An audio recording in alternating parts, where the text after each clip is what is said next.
All right, good morning, good morning.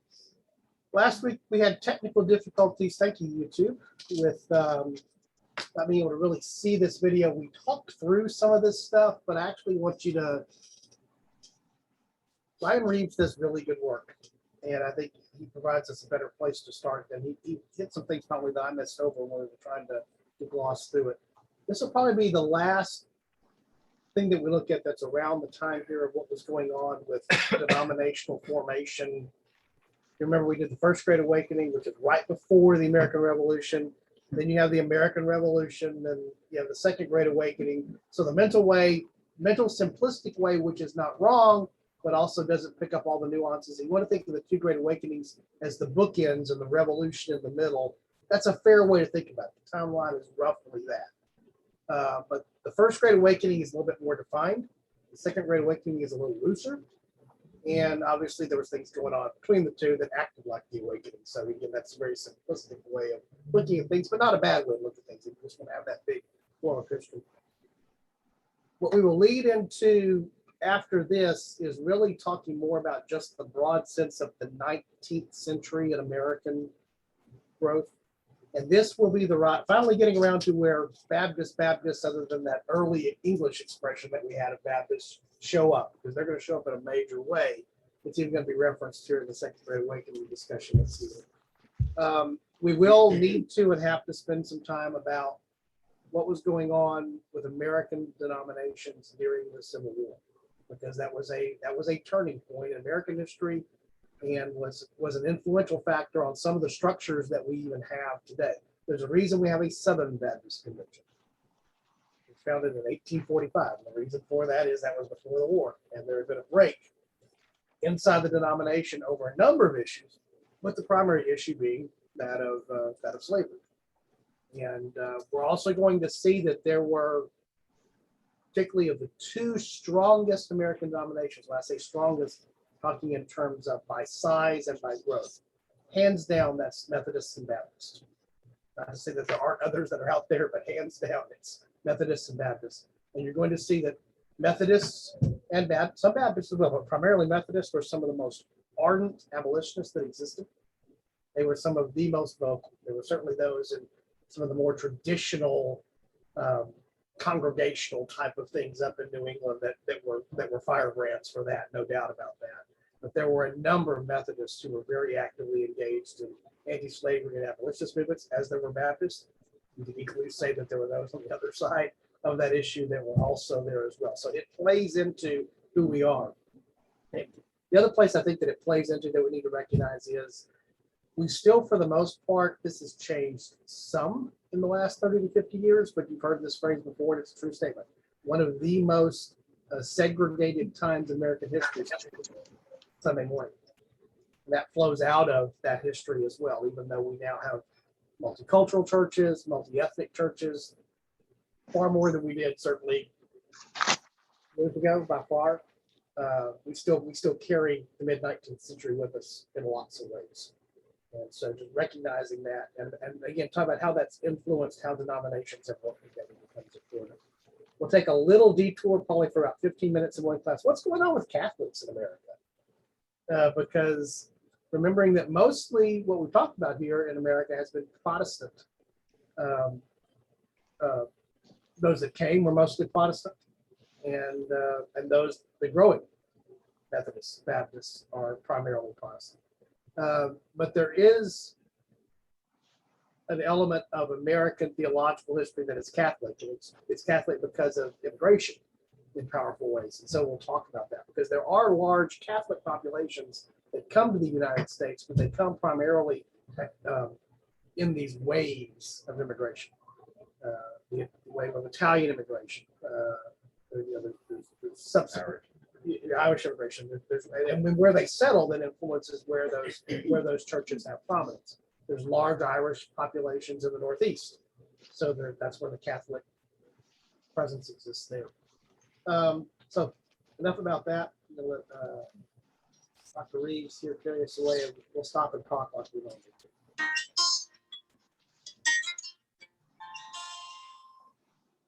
In this lecture, we're looking at the Second Great Awakening and the changes that it wrought in American evangelicalism.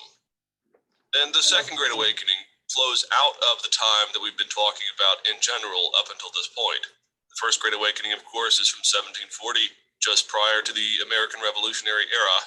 You then flow into this revolutionary desire of the colonies as well as those in the church to separate itself and to chart a new course.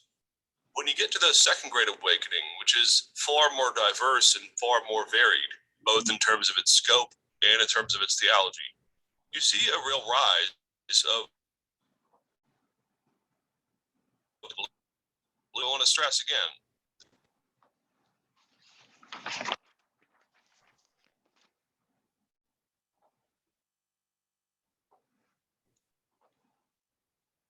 and the Church being part of the culture, engaging with the culture, sometimes positively or negatively, means that what ends up happening in the church on some type of the tone of the world around it. What begins to happen from roughly 1780 down until about 1820, 1825 is you see arise a number of different changes, you see arise different denominational groups, and you see the formation of what will form the backdrop of the 19th and 20th century landscape of the American church. Inevitably, what happens whenever you have a revolutionary spirit come upon a culture, and in this case, come upon the church, is you end up having more or less a constant need or a constant belief that things are slipping, that things are falling away, that the church needs to get off the couch and get about the serious work of the gospel. What's always baked into this idea, though, is a certain amount of dystopian pessimism when it comes to the status of the church and the culture. Certain groups tend to believe that if the church is not strong, if it's not going forth and conquering and evangelizing vast numbers of people, that what we're dealing with is a slouching towards the worst side of sin and oppression and secularism. The ironic thing about dystopian ideas of where culture is going, though, is that they always have sort of built in the back end this belief that if we just do things right, that the world will somehow become more or less utopian. What do I mean? Well, in the case of certain denominations, at times, particularly when you get to the 1800s, you see proclaim this idea that the church is falling apart, but that this community, this denomination, or this region of the world, maybe even a subset region within America, becomes the bastion of all things that are right and good and true in the world. At times, it comes with the belief that if we just simply recover this doctrine or that doctrine, that finally the church will have its place in culture and will be listened to. In other words, what you see in the Second Great Awakening and the evolution of evangelicalism in the 19th and 20th centuries is not so much a rejection fully of the older models of the role of the church in culture, but often at times it's a mutation of it. And I don't mean mutation in the negative sense, I mean it simply develops. There is always the assumption here that if the church simply does what it's supposed to do, it will again become a voice for the world around it, and they might even begin to sway things in their favor. This idea of a dystopian world around us and the recovery of something pure and undefiled, a utopian ideal, plays right into the new American ethos of this rugged individualism, this belief that we're supposed to chart our own ways and that it is up to us, always, to affect our own prosperity. And I've said at one or two points along the way that one of the more natural things that happens during this period of time is that theological systems or denominations that capitalize on this American individualism tend to have a pretty strong role to play in the life of the church. Those denominations that still tout or still affirm a more or less top-down structure, or that don't toe the line of rugged individualism, that discuss things like sin and depravity and the need to let Christ's work be sufficient only for ourselves. These church traditions tend not to fall apart. They certainly don't go away. But over time, they cease to have the sway of the wider church in America. And you really begin to see this shift in the Second Great Awakening. Now, defining the Second Great Awakening and looking for an exact... If you didn't know you were listening to somebody talk about the Second Great Awakening, could you imagine you're hearing somebody talk about America today in the church? And what he I was just said. just thinking that it sounded just like church history for the last 40 years or so. Wasn't it Churchill who said, if you know the past, you know the future? True. or we won't learn the famous, those who do not study the past are doomed to repeat it. But the idea of influence of church on society, if the church just did what it did, I mean, again, he could have been talking about the church after the Second World War versus the church after the Second Great Awakening or during the Second Great Awakening. It's not even probably a new theme at the time he's talking about it here, to be honest, but it's a re-emerging and more noticeable theme in the period of time that he's talking about it. But it certainly, this pervades down the church all the way to today. You know, the other thing you picked up there was the apocalyptic bit. We talked about this to some degree last week, which was this idea of, is the world getting better or is the world getting worse? You ask most people, they will tell you what? It's getting worse. Good old days. They want to go back. So, comedian slash, I don't know what to describe, the guy that I actually find funny and find interesting, guy by the name of John Hodgman, if you know who John Hodgman is. But he talks about how toxic nostalgia can be, in the sense of that it's this thing, you know, we harken back to it, and what's toxic about it is we only remember the good things about it. We don't remember all of the content. Yeah. That's what's toxic about nostalgia, is that it's, you know, it was so much better than, well, parts of it may have been. You ignore the parts that were so much worse then, because when you're in nostalgia mode, you focus on that. But what's certainly going to happen, this is a big prevalent part when we talk about that big 19th century sweep, so the 1800s, is apocalyptic thought finds its way more into theology. You find more groups that are centered around apocalyptic thought. So most of church history up until this point, from an eschatology view, end times, what's going to happen at the end, the majority of those in the church, not all, but the majority of those in the church could arguably be called amillennialists, meaning that they did not believe in a defined 1,000 years. Their ideas on the tribulation were not the traditional Tim LaHaye, Left Behind, Hal Lindsey, pre-tribulational, premillennial type of view that probably if you grew up in a Baptist church or been around a Baptist church, that was the only view you were probably taught or exposed to, certainly in the last century. Most of church history, though, has been along the idea of the amillennial approach, which is for not. There's no defined millennium in the sense of 1,000-year rate across. That things will just gradually over time we will move into God's kingdom. And so there's a contained inside of that is a sense of optimism. Things are moving in a direction that, while at times may look bad and suddenly there's steps back, generally the steps are mostly in the big picture forward. The church has grown from a huddled group of believers in an upper room in Jerusalem to being a global phenomenon. That's the concept that's there, missions, all the things that go with that. It really is in the 19th century that more and more of the only way I know to describe it, it's where the Reeves use this apocalyptic flair gets a lot more enthused is not the right word. Injected into infused, not enthused, but infused into what's going on there. And the backdrop for that, he'll talk about it a little bit, but the backdrop for that is this is also the period of big push in the Industrial Revolution. If you look at America and did like a demographic overview of America in 1800, and then you turn around and do a demographic view of America in 1900, you see a very different country, far more urban, far more industrialized than 1900. Much more population that has shifted south and west during that period of time because of the westward expansion during the 19th century. And it's still going on to this day, an exodus of those from the central north and the northeast to places south and places west. That's still going on today. The demographic flow of the United States generally has been east to west for most of its history, and it's mostly been east to west and to some degree north to south. That's just been the flow. And so, but you would see percentage-wise a much larger number of people that are in cities than countries. more people are earning their living, not with an agrarian bend, but with doing something in a factory or as a merchant or doing something that is not actually agrarian. We become much more of an industrialized nation. That's not bad in and of itself, but it has impacts.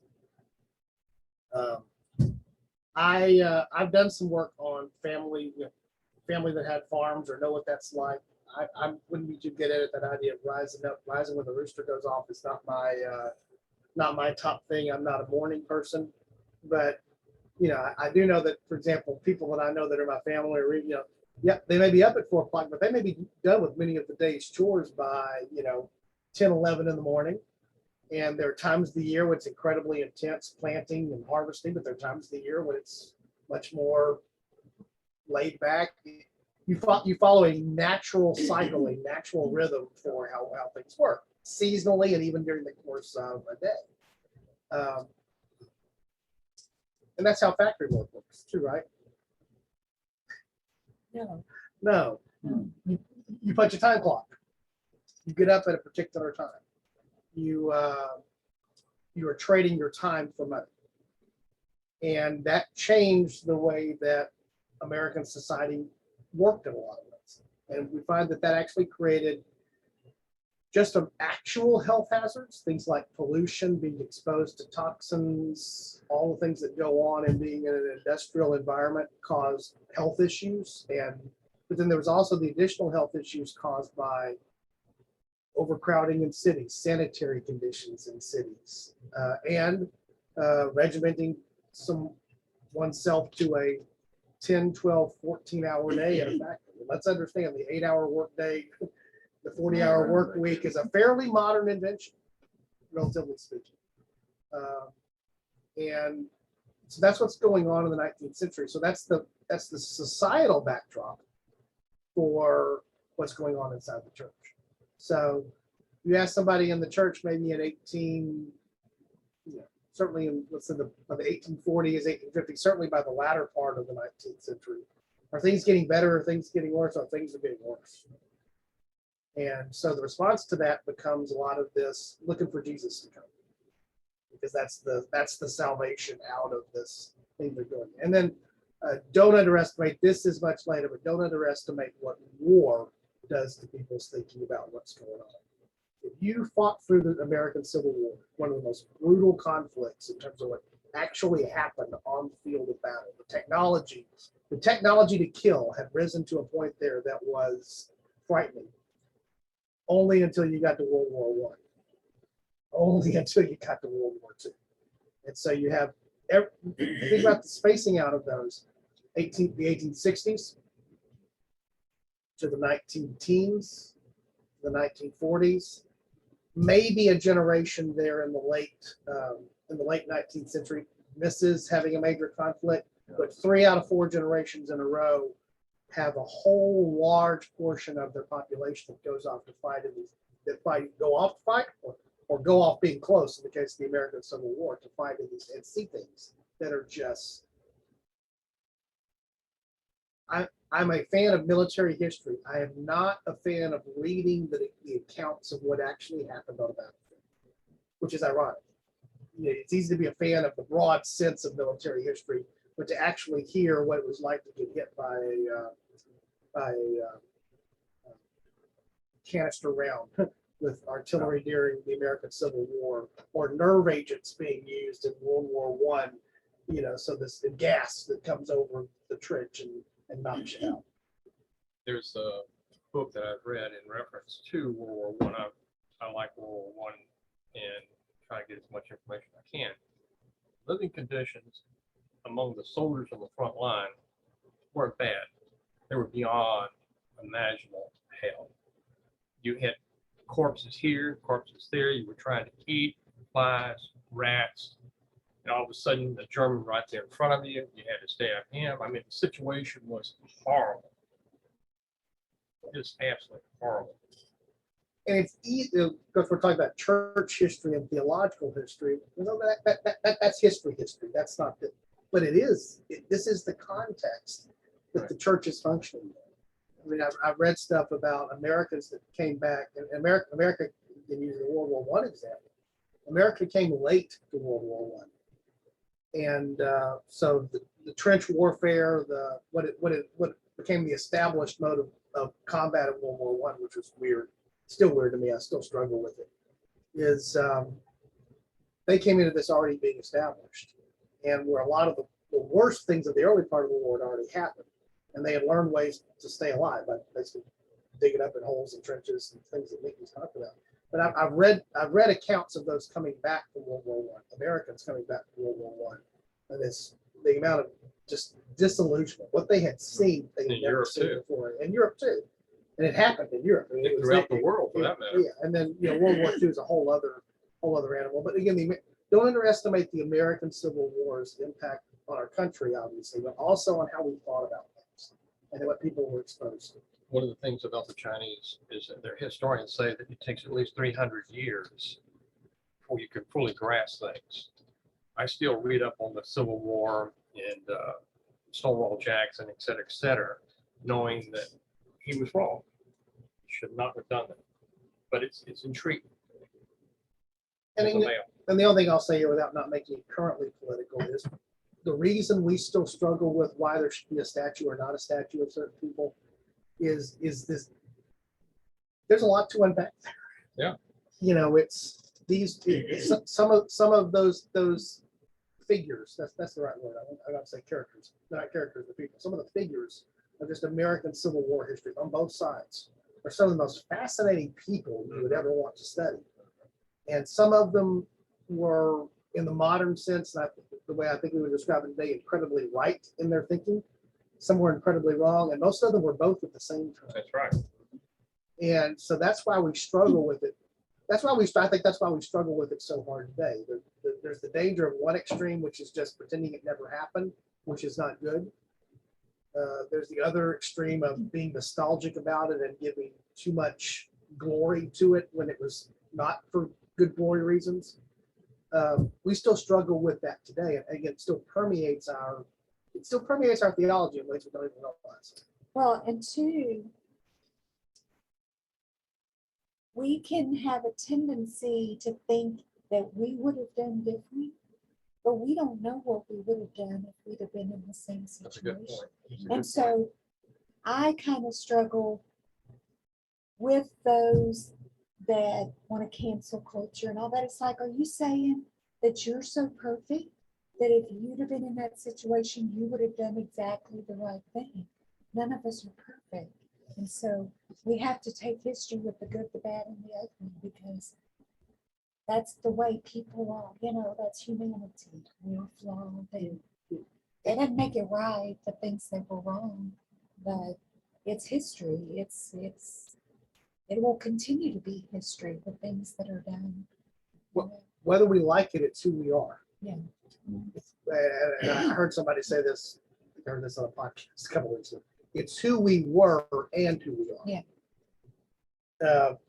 Because some ways we now want to think we're different, but again, we're struggling with other things in different ways. And in 200 years from now, somebody will look back on our time and want to apply whatever is the standard at that time, right or wrong, and judge whether we did right or wrong.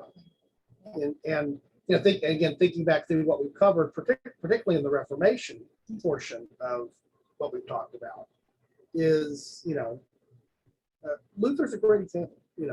It's easy to look to Luther for very good reasons, and talk about him being a hero and somebody that I believe God called out of history to do something. I do believe there was a call on his life, and yet he's anti-Semitic. He's still a flawed human being. Yeah, because he's a person. But you got to keep in mind, if you go onto the Cheyenne Reservation in Wyoming, and you're Cheyenne, you're welcome, everything's fine. You go onto the Crow Reservation, you take your life in your hands because they hate each other. Indian tribes were fighting each other. This cultural thing is what we've got to come to eventually is love and hate, chaos and order. And we've got to analyze if the Communist Party is correct and we need to go that way. I don't see that. But it boils down to basically love and hate. God is love. We've got to move in that direction. So that's my view of history. And we have to overcome Stonewall Jacksons that we admire, or at least used to admire. And we had Well, to Stonewall forgive. Jackson taught, you realize Stonewall Jackson taught Sunday school to black slaves. Everywhere he went, one of the first things he See, that's did, what Donna's saying. that's right, you cannot superimpose. Think what he would say to the way Donna is dressed, the fact that we allow millions of abortions every year. Let's don't superimpose our morality on someone that was not exposed to that morality. Ulysses S. Grant had a slave. In Stonewall Jackson's world, slavery was the norm. What he did with it was to make it as humane and to show Christian love to everyone that he came into contact with as well as he could. Yeah, and I it's the cult, you know, it's like Kathy said a while ago, there's things that we do that are just kind of the norm of our culture that others may think we shouldn't be doing because we're Christians, you know, but sometimes we're blinded to things too that haven't been really revealed, you know, by the Holy Spirit to us. We can be blinded. And so I think we just have to recognize that we're all fallen. We all have blind areas. We all have sin. And for whatever reason, God could have stopped anything that was wrong at any time in history. But for whatever reasons, for his purposes, he chose not to until maybe it did or it didn't, you know, but God is sovereignly in control of everything from the beginning of time. And we just have to trust that there's a purpose in all that he's allowed to come. But I think Donna's brought up an interesting point that I think is true. You have history here, things go bad, but you've got, even in England, the 1800s or so, it was terrible. Morality was sick. Then you had the Methodist movement. England turned completely around because they got sick and tired of all this hate, meanness, and et cetera, et cetera. So it plays a major part, as Don's pointing out. Well, and the other thing that goes with that is, again, which is why I stopped it here, because I was struck again hearing this for like the 29th time now, because I've heard it so many times, is that what he's describing there you could lift those words out and apply them to today. You could lift those words out and apply them to 100 years from now, is my expectation. Yeah. You could lift those words out, slightly modify them, and apply them to the first century church in a slightly different context. It's true. They had an apocalyptic view. Very much so. So much so that John wrote an apocalypse called Revelation that we have. They had an apocalyptic view caused by the same things and different things. This is not unique to the only time that actually this, from my understanding of the general flow of treasury, the only time it's sort of unique is really sort of in the Middle Ages. There is the unique period where there's less of that. There's other stuff going on. There's just less of that because of the loss of a global perspective and other things that happen. So I just wanted to point that out. This is not new, but it is emerging in American culture when we find it, and it has not de-emerged. It is still there, just expressed in a different way. One of his quotes that stuck out to me was, he says, what happens in the church takes on the tone of the world around it. The tone of the world around it. And you know, it's so true, because church is so different now than it was when I was a child. Yeah. Because things that weren't acceptable in the church have become acceptable. Yeah. Because they think that this is culture. It's the culture influencing the church. But one of the phenomena that I see that is, I think, going to be helpful is if you look up and say you want to live to 100 years old or you want to live a better life, one of the aspects of it is physical. You have to exercise every day, sleep, blah, blah. But one of the major points that they're pointing out among the 10 things you have to do, you have to be social. You have to have friends. You have to have companions. You have to have that. And I think as time goes by, they're going to see the church, as we see it, is more and more relevant. And I think you're seeing that with a psychiatrist, associate, because the data's there.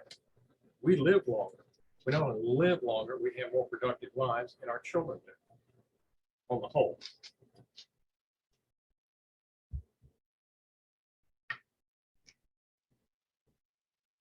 exact start point and end date is usually a failing quest.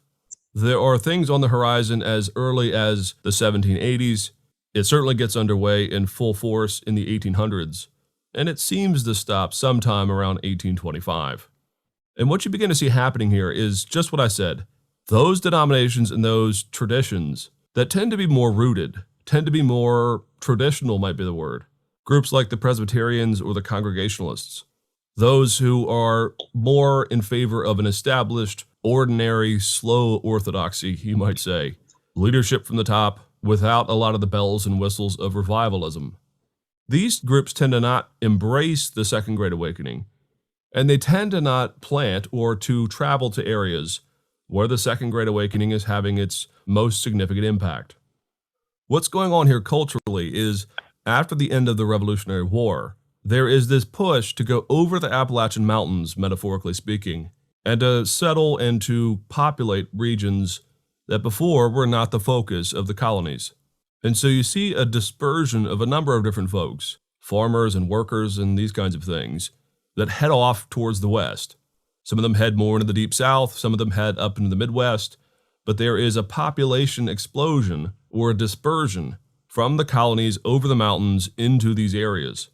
One of the great challenges, though, that happens is a lot of the folks that go are relatively undereducated. And since what is in play here is an expansion of the culture from the East Coast to the Midwest and down into the Deep South, there is suddenly a need for pastors, preachers, and evangelists to go out there to plant and establish churches. And the two most important and pivotal groups that take this task on are the Methodists and the Baptists. In fact, from the Revolutionary War in 1770 down until the Civil War in the late 1800s, the Methodists go from being a ragtag group of circuit rider preachers to the largest denomination in the country. Baptists are right there behind them.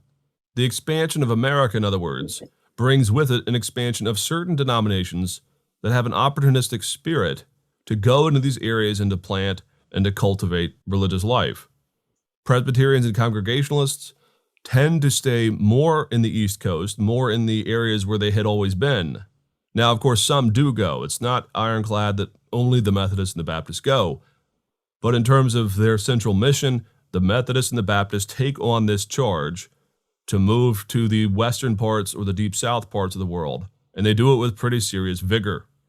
Well, the beginning of the Second Great Awakening, properly speaking, actually gets going in Kentucky and other areas around it.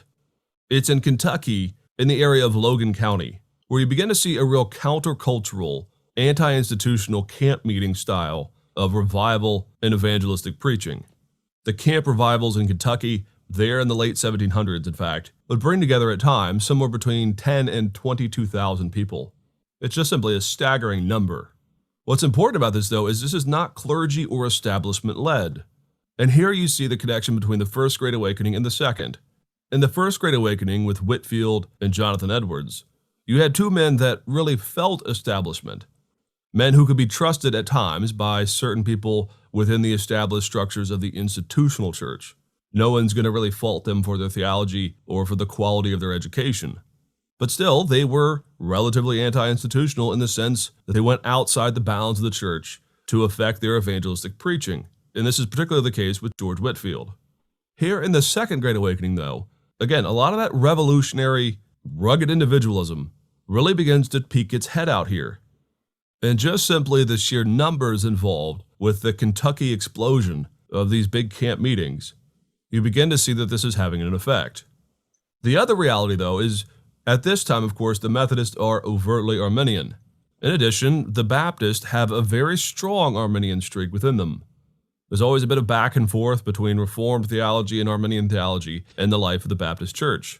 In this case, those who are going out to the western parts, to the Midwest, and down into the Deep South tend to be more of those who are theologically very similar to the Methodists, at least on the subject of salvation and sanctification. They want holy living, though it's obviously run through a different institutional or denominational focus.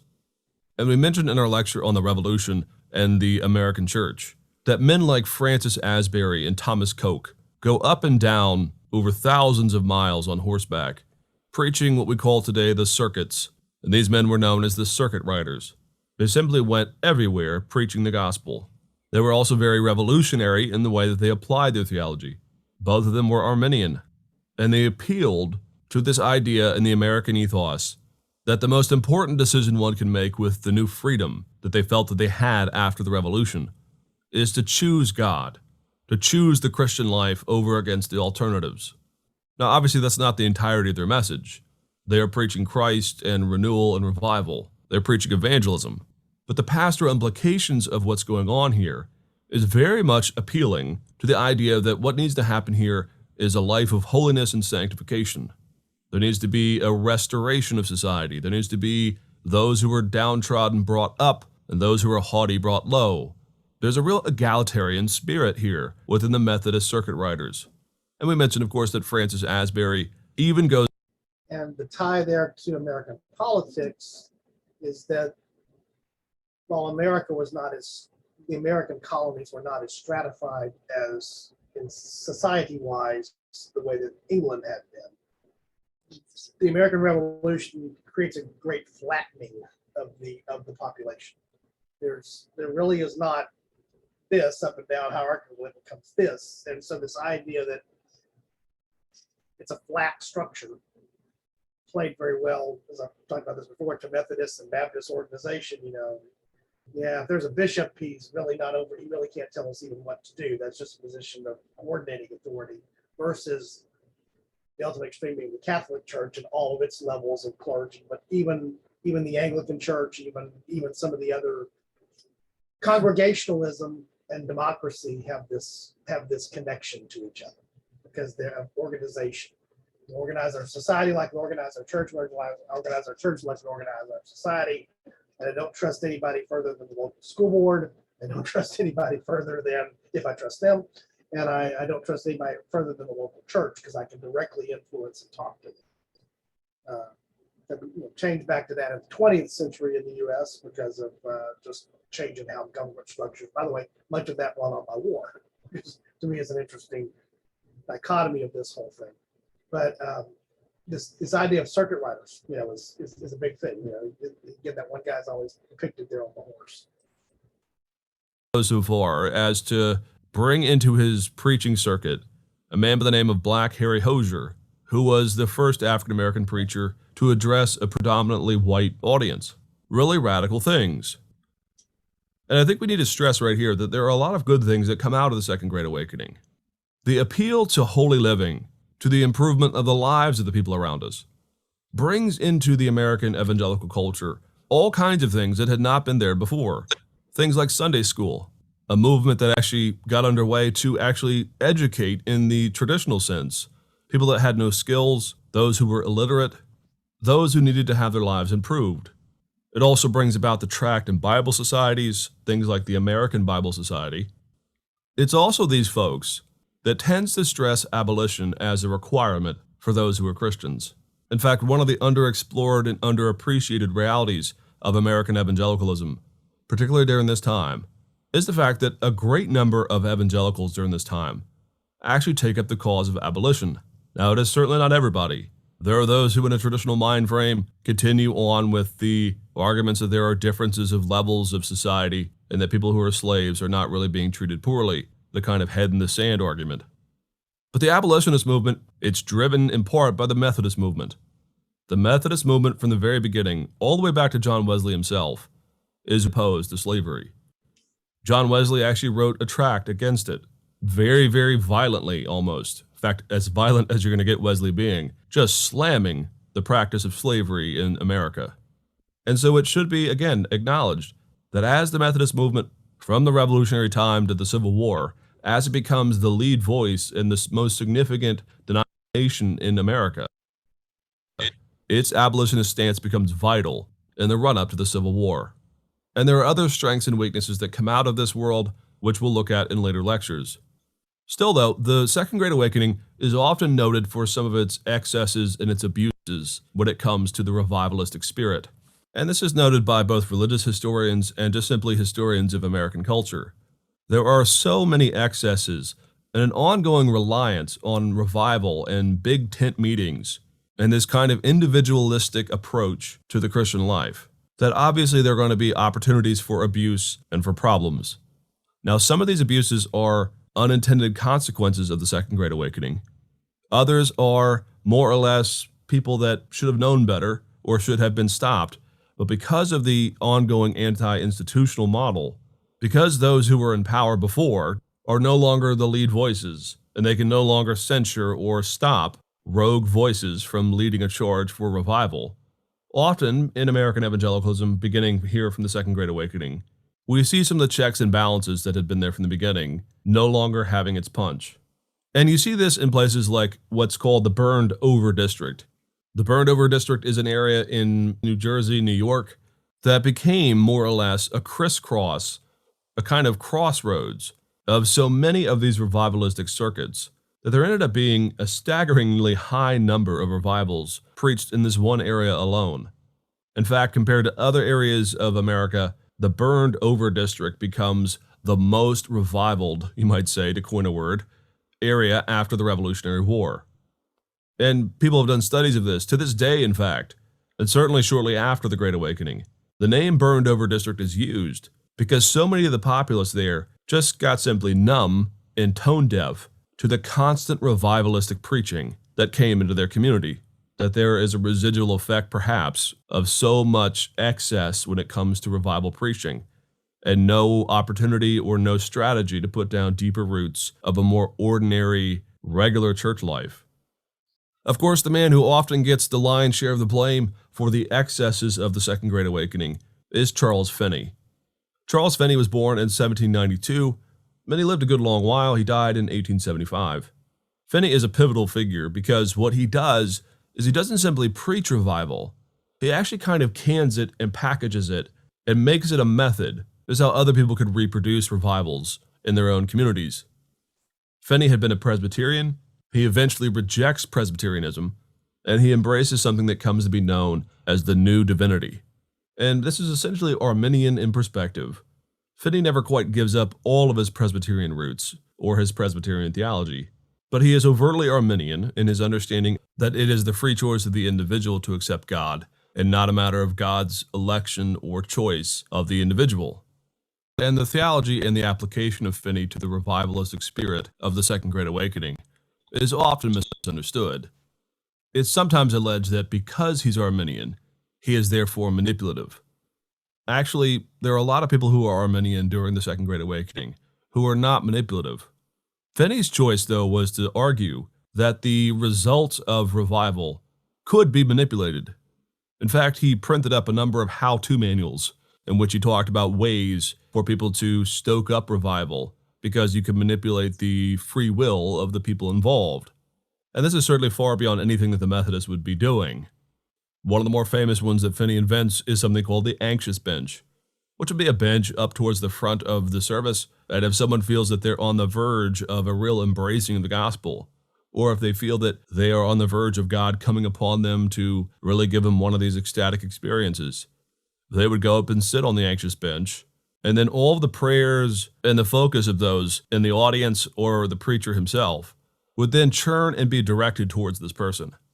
Sort of a pressure cooker of emotional and spiritual output when it comes to the anxious bench. We still have the front pew in Baptist churches that are essentially, to a degree, an outflow of this concept. And for whatever reason, whether it's spiritual or simply psychological, the anxious bench and the methods of Finney were successful to a certain extent, though they were always considered to be problematic by the majority of Christians and evangelicals in America. One of the other excesses that you begin to see is you begin to see a lot of break-off groups that take on sometimes heretical ideas, sometimes apocalyptic ideas that are not heretical per se, but which become the focus of certain denominational trends, which gives a new emphasis within certain groups that are evangelical. And we can't go through all the apocalyptic expressions that are going on here, but we can go through one, and that is the teachings of William Miller, and what became known as the Millerite movement. William Miller was a Baptist who lived up in New York State. He is actually from around the area of the burned over district, which speaks to at least something of the interaction here. He has heard maybe nothing but revivalistic preaching for a while, and he has been stoked up to look for things that are extraordinary when it comes to the scriptures. Well, in the early 1800s, flowing out of the Second Great Awakening, Miller comes to the conclusion that he believes that Christ is going to return in 1843. Now, he says this personally in 1833. He begins to preach this out. He actually gets a bit of a slow start.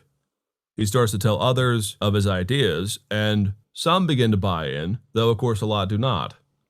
And the way he came to this idea is he got to the prophecy in Daniel about the 2300 days until the end. And then he applied the idea that a year is a day in any prophecy, which is a somewhat unique interpretation, of course. Not everyone agrees with this. But he took this idea that when Daniel says that there are 2300 days until the fulfillment of this prophecy, by turning that into 2300 years, William Miller believed that he was onto something. And he begins to work it out. He actually lands on the year 457 BC, which Remember, if you're gonna have an eschatology system, get a good chart. the year that Artaxerxes I orders the rebuilding of the temple. And beginning from the year 457 BC, he calculates that the end is going to be in 1843. Well, after the relatively lukewarm reception to his public defense of this view, Miller and some others began to actually engage in a publishing campaign, really a bit of a PR campaign, to express and spread the views that the end times were going to be ending in 1843. Now, what's important here is in the publications themselves that go out, they're actually a bit soft on the answer as to the specific year. Miller himself believed it was going to be 1843. In the publications, though, he simply says that the time is ripe, that it is soon, that it's going to happen really at any moment. And so he populates and spreads this idea to as far and wide a region as he can across a lot of different denominations. Again, he's making a wide appeal to every Christian in America that they ought to wake up, embrace the gospel, and prepare for the second coming. And it's worth making at least one note here. What ends up happening from really this point on in American evangelicalism is whenever you see a significant amount of focus on prophecy in the end times, in particular on the dating of the end times, those who are attempting to come up with the exact day and year, it often comes about as a result of this revivalistic tendency. It's not to say that all revivalists are apocalyptic, but it has almost always been the case from the Second Great Awakening until now that those who end up being very apocalyptic, who begin to engage in the dating in the end times, those people who want to find the book of Daniel in their local newspaper with current events or with whatever political nation is suddenly going to be the Antichrist, those groups who end up in that camp very often get there through this revivalistic tendency. Prophecy, in other words, the end times, the nearness of the immediate dating of when Christ is going to return, tends to be a leverage point to stoke up the desire to come back to Christ. And you can see this all throughout history. Folks will lay out a grid or a pattern or some kind of dating plan as to when the end is going to happen. And then at the very end, there's always, the times are short. Come and submit. Hear the gospel now. In other words, the end dating is both for the people who believe it, a real actual date. They do believe it's going to happen according to their system. But in terms of the communication with the wider world, and you see this here with Miller, there's always this sense that what needs to happen is you need to come and submit. That if you just simply give people an awareness that the time is short, that there's only a brief amount of time before the coming of Christ, the idea here is that you can really get some increase of conversions maybe. Well, the Millerite movement, as it came to be known, came to a head on October 22nd, 1844, in what has become known as the Great Disappointment. Now again, this is just shortly after 1843, which is the original date that William Miller gave as the coming of Christ. And the scene is on October 22nd, there they were standing, all these groups, expecting the end, and then it doesn't come. It's a real heart-wrenching moment for a lot of these particular lay people who had bought into what William Miller had said. The Great Disappointment hit them so heavily because this is one of those moments where there was a widespread belief that William Miller had to have been correct in his dating of the second coming of Christ. And there they were standing waiting for the end to come, and then it didn't. The spillout of the Great Disappointment had residual effects, positively and negatively, for the ongoing development within evangelicalism. Immediately, there was lots of, frankly, goofy ideas that came about. One of my favorites is the idea that one of the local pastors who believed full bore what William Miller had said, read in the scriptures that when Christ comes, he's going to come on the clouds. And he extrapolated from that Christ was somehow stuck in the clouds, that he had not come down fully, but he was right there, just right there in the clouds. And so he called on everyone to pray Jesus out of the clouds. That was up to their effort, that Jesus was waiting on us to pray hard for him to come. My other favorite is the idea that there was a great Sabbath. And this is very typical whenever there's a very serious call for the end times. Whenever it doesn't actually happen, the next thing that happens very often is those in power say, oh, well, Jesus did come, but he only came spiritually. Well, this happens here, and a number of folks say that Christ has come, so they're now in the Sabbath age, the seventh age, and they cease working. They believe that they need to stop working entirely and just simply rest, as if it's a permanent Sabbath. And of course, you don't have to be a rocket scientist to figure out how this didn't work. You don't work, you don't eat. The majority of folks, though, split into a number of different camps. Some joined the Quakers, which of course is one of the Anabaptist groups that had come over to the New World. Others joined a more recent breakoff of the Quakers, known as the Shakers. And the Shakers are a group that again became very apocalyptic, and they believed that Christ came back, that he did come back in the form of a woman. And this is a woman that they called Mother, and she was the leader of the Shakers for a period of time. And still others formed the kernel or the core group of what would eventually become known as the Adventists. There is a conglomeration of folks that come out of the Millerite movement, out of the Great Disappointment, who come to the conclusion that while Miller was frankly a bit crazy, that his ideas were a bit out there and extreme, and that they ended up being false predictions. The Adventist movement comes together and they say that the Adventist desire, the constant waiting moment by moment for the coming of Christ, was a movement that needs to continue. What they realized is that Christians should not allow apocalyptic ideas, the more extreme ones that try to date the coming of Christ, to shape the desire and the belief and the expectation of the coming of Christ. And so the Adventist group comes together as a movement, eagerly seeking a posture of expectant waiting on the coming of Christ. Now they've learned their lesson, they're not going to be dating it, at least not with any regularity. There will certainly be individuals who come along with different theories. But there becomes this Adventist movement, very, very important movement, that you might say realizes the importance of an expectant posture of waiting for Christ to come, and the way that it gives Christians a sense of immediacy in the Christian life. And so the Adventist denomination is born out of the Millerite problems. In the end, the Second Great Awakening was a coming together of the American revolutionary spirit with the revival preaching that was there before the Revolution. And it mixed together in a way, and it went out into new areas with new populations and new groups in ways that shaped American evangelicalism ever since. A lot of the trends we see here in the late 1700s and the early 1800s are still with us today. And as we go forward through some more lectures here, as we begin to look at things like holiness movements and parachurch movements, abolition, and these kinds of things, you're going to see that the Second Great Awakening shaped the context of the future of the American church.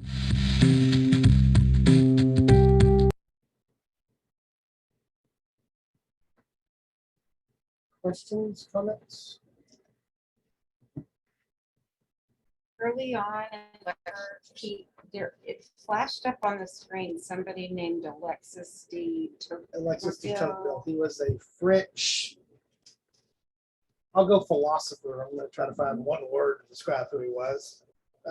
Commentator. He traveled through the United States and commented on What life is like. what life was like in the United States, and also back to a newly revolution France at the same time. So there was a connection there. He's often improperly quoted with a baseball quote that actually Jacques Marzoun said, but sometimes you'll see given to de Tocqueville, which is about, if you want to understand America, study baseball. But that's actually Jacques Marzoun. Marzoun said I that, had not, heard that. not Alexis de Tocqueville. But Yeah. Well, I didn't ever hear the name come up, even though the thing flashed on the screen, and I was like, are we like on a sequence? And I didn't, did he say stuff about him? or yeah, did he actually just had it misimage. And de Tocqueville toward the during much of this period, Yeah. when de Tocqueville was traveling around the United States and writing, and in many cases writing back towards Europe, particularly France.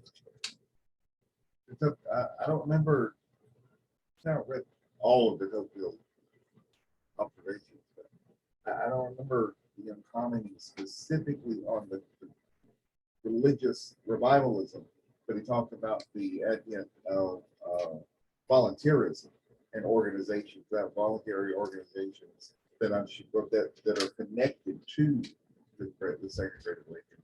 But now Americans, rather than looking to government to do something, would just organize a committee, organize a movement, and I think he was probably referring to the abolitionist movement. So that was Red Cross And- being another example that primarily comes as a result of the of war, obviously, but the things that are there that relate to that. Eventually, when he talks about the para-religious Salvation Army, for example, being something that grows into being, it wasn't until much later in life that I came to understand the Salvation Army is a denomination. Yeah, I didn't ever Yeah. think of it as a denomination either. Was surprised. So these quote unquote para-church organizations that come into being, over time. And our family had some friends when I was growing up that were Seventh-day Adventists. Is that Yeah, connected to this Adventist? it is and movement? it isn't. That's where that term gets dangerous. For example, you can apply Adventism to, like Branch Davidians or an outgrowth of a real radical branch of the Adventist thought. Then there are some Seventh-day Adventists and Adventist churches here in Houston, as well. Particularly, I think of Nazarenes to a degree are an outgrowth of holiness and Adventist movements that are generally back in that it's about that expectancy thing. It's not predicting dates and storing up That's a good thing. and That's- and storing up 7 years worth of food for the basement because you're about to go through a tribulation kind of burying school buses outside of Waco kind of Adventism. But so that's a broad spectrum. It's a broad term. In fact, I think he discussed it later. If not, we'll discuss it. Even the term evangelical is a term that some care has to be given to how it's applied.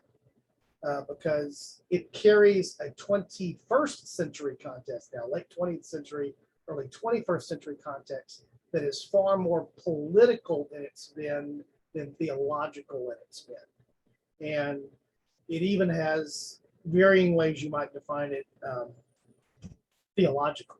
What is evangelical theology? Well, evangelical theology today contains elements of Reformed theology and it contains elements of Arminian theology. It's a hodgepodge of theological traditions, but it does primarily center around an Arminian approach to the need to preach the gospel. And one of the things that popped in my head here, not the first time it's popped into my head, but the idea of coupons expire. Why do coupons expire? Two reasons. They don't want to hold that offer open forever, but the other reason is to get you to use it. Yeah.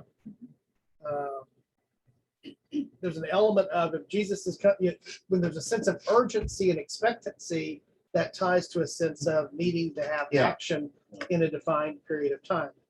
If you can attach urgency to something, it changes and the early church, for example, the early church, the first century church had an extreme element of urgency around itself. And then we've gone throughout church history in varying degrees of urgency about spreading the gospel.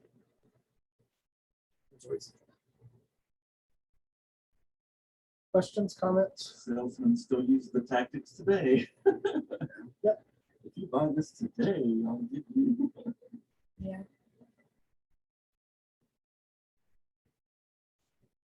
Yeah, we're about to stop the recording. Controls.